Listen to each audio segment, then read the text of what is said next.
Alors, je vous avais dit que je vous parlerais de l'âme et de l'esprit, comment les harmoniser, pardon. Mais avant, je voulais faire une petite parenthèse sur la notion du temps, qui pour moi est importante et qui correspond à des lois physiques différentes, comme celles de l'âme et de l'esprit. Ici, je veux parler des trois temps définis par les Grecs, chronos, kairos et aion. Tout d'abord, on va développer ces trois temps. Nous avons Chronos, qui est c'est le temps physique, hein, passé, présent, futur. C'est un temps que nous vivons suivant les règles, pour moi, de la physique newtonienne, les lois de la matière. Quand vous lancez une pomme, par exemple, vous savez à peu près où est-ce qu'elle va tomber, où est-ce qu'elle va atterrir. Et ce temps, je l'associe à l'esprit. Et puis nous avons le temps kairos, que l'on appelle kairos, le temps métaphysique. C'est le point de basculement où quelque chose de spécial arrive, un moment inattendu, il y a un avant et un après. Et ce temps, je l'associe plus au temps de l'âme, avec les règles des lois de la physique quantique où tout est possible. L'accès à tous les espaces-temps, à la connaissance. Et puis le troisième temps, eh bien celui que l'on nomme aion, c'est le temps des cycles, comme les saisons. Et on peut aussi y associer la notion d'éternité. Pour moi, c'est le point de jonction entre l'âme et l'esprit, le point de création. Soit je répète un cycle, soit j'expérimente une nouvelle expérience, un nouveau cycle au travers de toutes les formes possibles dans l'univers. En tout cas, c'est ma vision des choses, vous n'êtes pas obligé d'y adhérer.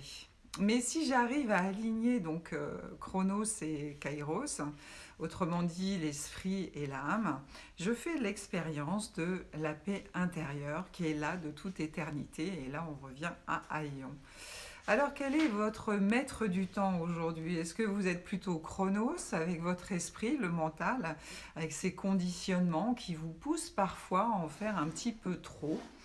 Ou bien à Kairos, à l'écoute de vos ressentis, où vous allez savoir dans l'instant que c'est le bon moment d'agir sans avoir aucune preuve rationnelle à votre action. C'est difficile, hein, parfois. Alors pour trouver la paix et créer la vie de ses rêves, il est indispensable d'harmoniser l'esprit et l'âme, la matière et la connexion verticale beaucoup plus, on va dire, sensible. L'esprit a besoin de rationalité.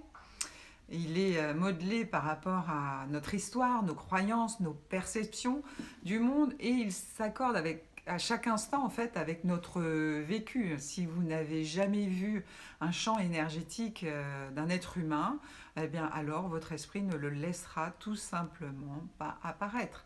Le monde se manifeste à nous en accord avec notre façon de percevoir.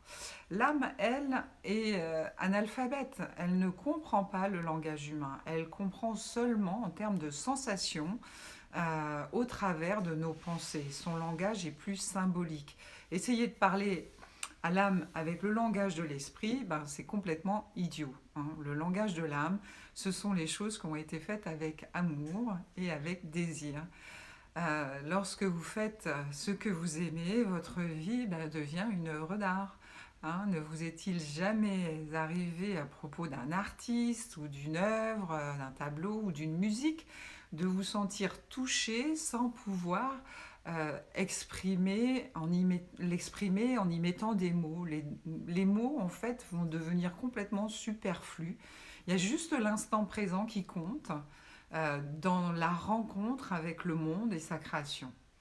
L'âme ressent et l'esprit dirige, un peu comme le vent qui souffle dans les voiles d'un bateau.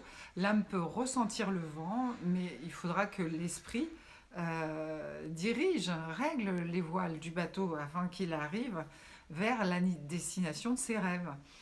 Aussi, si vous avez échoué plusieurs fois dans un projet, il se peut qu'à un moment donné, vous n'ayez pas entendu, ressenti le langage de votre âme et de votre esprit qui est resté soit dans ses habitudes, avec ses croyances et en refusant lâcher prise à ce qui lui était proposé. Le langage de l'âme est très doux et plein de bienveillance et d'amour.